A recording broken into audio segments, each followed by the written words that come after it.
ప్రపంచం గర్వించదగ్గ రాజులలో ముందుండేవాడు. King of all time అశోకుడు ప్రఖ్యాత చంద్రగుప్త మౌర్యుడికి మనవడు. అతను కూడా తన మనవడు సామ్రాజ్యాన్ని ప్రపంచం సగం విస్తరించాడని ఊహించి ఉండడు. తన వంశంలో తాను గొప్ప చక్రవర్తిగా ఉంటానని చంద్రగుప్తుడు చెప్పుకునేవాడట. కానీ అశోకుడు ఆయన్నే తలదన్నాడు. భూమండలాలన్నీ ఏలిన మహారాజు అశోకుడు. ఇండియా నుంచి మలేషియా వరకు, అక్కడి నుంచి చైనా, మంగోలియా దాకా సామ్రాజ్యాన్ని విస్తరించారాయన. శ్రీలంక సహా కనుచూపు మేరలో ఆ రోజుల్లో మనిషికి తెలిసిన వరకు మొత్తం భూమే అశోకుడి పాలనలో ఉండేది. మానవ మాతృడు ఎక్కడ ఉన్నా సరే గొప్పగా విలువలతో బ్రతకటం ఆయన తన రాజ్యంలోని ప్రజలకు నేర్పించారు. ఒకరికి ఒకరు సాయం చేయడం నేర్చుకోవాలని చూపించారు. వృద్ధులు, మహిళలు, పిల్లలు దారి వెంబడి నడుస్తుంటే ఎండకు తట్టుకోలేకపోతున్నారని తెలిసి చెట్లు నాటించాడు. ఎంత దూరం నడిచినా సరే చల్లగా చెట్ల కింద నుంచే ప్రయాణం సాగించాలని మొత్తం చెట్లు నాటించారు ఆయన.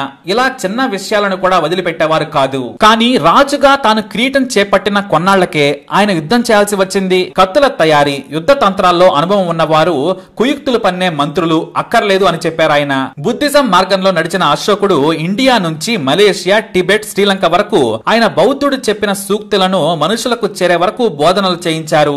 ఆ సమయంలోనే మనిషి తెలివి పెరుగుతోందని గ్రహించాడు. కొత్త కొత్త వైద్య పద్ధతులను తన దగ్గర ఉండేవారే కనిపెడుతున్నారు. మనిషిని చంపేందుకు ఆయుధాలను సులభంగా ఉపయోగించే మార్గాలను చూపించి ఆశ్చర్యపరుస్తున్నారు. దీంతో అశోకుడు ఒక నిర్ణయానికి వచ్చాడు. తన రాజ్యంలో ఎవరైనా సరే దేని మీద బోధించినా తనకు తెలిసిన వారే చెయ్యాలి. మిగతా వారు ఈ పరిశోధనలు చేస్తే వాటిని మనిషి వినాశనానికి వాడుతారు. ఆ రోజు సామ్రాజ్యంలో ఈ 9 మందే భవిష్యత్తు తరాలకు ఉపయోగపడేలా పరిశోధనలు చెయ్యాలి. వాటికి పుస్తక రూపం ఇవ్వాలి. వారిలో ఎవరైనా చనిపోతే అంతే తెలివైన వ్యక్తితో పూరించాలి. వీరికి ప్రపంచంతో సంబంధం ఉండదు. రహస్యంగా వారు ఈ పని చెయ్యాలని తన సామ్రాజ్యం మొత్తం వెతికి 9 మందితో ఒక రహస్య కమిటీ వేశారాయన. వారికి నిధుల కొరత రాకుండా ప్రత్యేక ఆస్తుల మీద వచ్చే లాభాలను వారికి చేరేలా ఏర్పాటు చేశారు. సకల సౌకర్యాలు కల్పిస్తూ పరిశోధనకు పురుగొలిపారు. అలా 9 మంది ఎన్నో పరిశోధనలు చేసి 9 పుస్తకాలు రాశారు. ఇక అశోకుడు బ్రతికి ఉన్నంత వరకు వాటిని ఆయనే పర్యవేక్షించారు. జనం కోసం ఉపయోగపడే వాటిని వెంటనే అమలు చేశారు. వైద్యం నుంచి సేద్యం వరకు ఆయన ఏ కొత్త విషయాన్ని తన మిస్టరీ పరిశోధకులు కనిపెట్టినా అశోకుడు వాటి ఫలాలను ప్రజలకు అందించారు. అయితే తాను చనిపోయినా కూడా ఈ పరిశోధనలు ఆగకూడదు. ఎవరు చనిపోయినా వారి స్థానంలో అంతే తెలివైన వ్యక్తిని నియమించాలని, వారికి నిధుల కొరత రాకుండా సామ్రాజ్యంలో పావు వంతు నుంచి వచ్చే రాబడిని వారికి ఇచ్చేశారు. ఒకవేళ బయట నుంచి నిధులు ఆగిపోతే రీసెర్చ్ ఆగొద్దని టన్నుల కొద్దీ బంగారాన్ని, విలువైన వజ్రాలను కూడా ఇచ్చేశారు. అందుకే అశోకుడు చనిపోయినా కూడా దాదాపు కొన్ని వేల ఏళ్ల వరకు వాటి పరిశోధనలు సాగాయి. అలా మిస్టరీ టీం కనుమరుగయ్యే వరకు ఆ పరిశోధనలు సాగాయి. కానీ వాళ్ళు కనిపెట్టిన వాటిలో చాలా వరకు కనుమరుగయ్యాయట. కొన్ని పుస్తకాలు మాత్రం చరిత్రలో బయటపడ్డాయి. 1923లో ద 9 అన్నోన్ మెన్ అనే ఇంగ్లీష్ పుస్తకాన్ని రచయిత టాల్బాట్ ముండి రాశారు. అంతకు ముందే ఆయన ఈ మిస్టరీ సైంటిస్టులపై పరిశోధన కూడా చేశారు. అయితే అశోకుడు బ్రతికున్నంత వరకు స్వయంగా అశోకుడే వారు తమ టాలెంట్ ను ఉపయోగించి ఇచ్చిన పరిశోధన ఫలితాలను రాశారు. వాటి పత్రాలు చాలా కాలం అందుబాటులో ఉన్నాయి. ఈ 9 మంది 9 రకాల విషయాలపై పరిశోధనలు చేసి పుస్తకాలు రాశారు. వాటిలో ప్రొపగాండా ఒకటి. ఒక్క మనిషి ప్రాణం కూడా తీయకుండానే శత్రువును ఓడించే, ప్రజలను ఏమార్చే ప్రొపగాండా వార్ఫేర్ పై కూడా అశోకుడు తన అభిప్రాయాలను రాశారు. సైకలాజికల్ వార్ఫేర్ భవిష్యత్తును ఏలుతుందని తమ పరిశోధకులు రాసిన వాటిని చదివి ఆశ్చర్యపోయారట అశోకుడు. అయితే జూడో మార్షల్ ఆర్ట్స్ పై పరిశోధన చేసి వాటిని తమ ప్రియులకు నేర్పారు పరిశోధకులు. వాటిపై వారు రాసిన గొప్ప విషయాలు బయటకు లీక్ అయ్యాయి. వాటిని చైనా, టిబెట్ రాజులు ఫాలో అయ్యారు. అందుకే అక్కడ మార్షల్ ఆర్ట్స్ కు విపరీతమైన క్రేజ్ ఏర్పడింది. నాటి రాజులు కూడా ప్రతి సైనికుడికి ఈ విద్య నేర్పారు. ఈ మార్షల్ ఆర్ట్స్ మొత్తం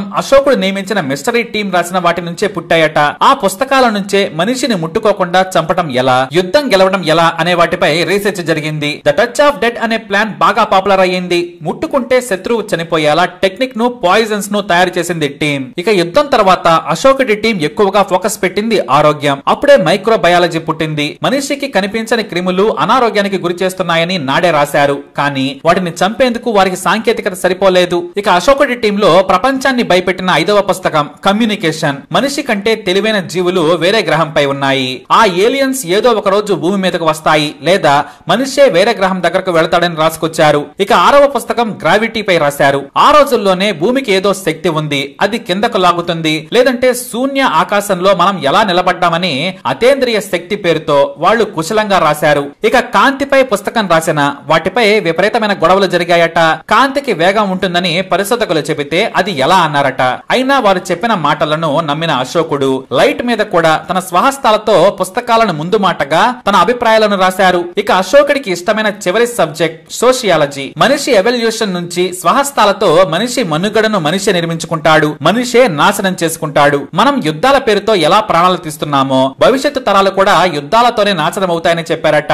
ఆ మాటలను ఆయన బలంగా విశ్వసించారు. మనిషిని చంపే ఆలోచనే మనిషి వినాశనానికి మూలం అని అశోకుడు ముందే ఊహించాడు. అయితే ఈ మిస్టరీ 9 మెన్ పరిశోధనలు ఎక్కడ ఆగాయి? వారు రాసిన పుస్తకాలు మాన్యుస్క్రిప్ట్స్ మాత్రం దొరకలేదు. ఎందుకంటే నాడు ఎక్కడ పడితే అక్కడ రాసేవారు. పత్రాల మీద, చిన్న చిన్న ఆకుల మీద రాసి పక్కకు పెట్టేవారు. వాటి కాలం చెల్లగానే అవి నాశనమయ్యేవి. అలా ఈ మిస్టరీ 9 మెన్ మిస్టరీగానే మిగిలారని రచయిత మూండి రాసుకొచ్చారు. మరి అశోకుడు సృష్టించిన ఈ మిస్టరీ 9 మెన్ పై మీ అభిప్రాయాన్ని కామెంట్ ద్వారా తెలియజేయండి. అలాగే ఇలాంటి వీడియోస్ కోసం వీడియోని లైక్ చేయండి, షేర్ చేయండి, మా ఛానల్ ని సబ్స్క్రైబ్ చేసుకోండి.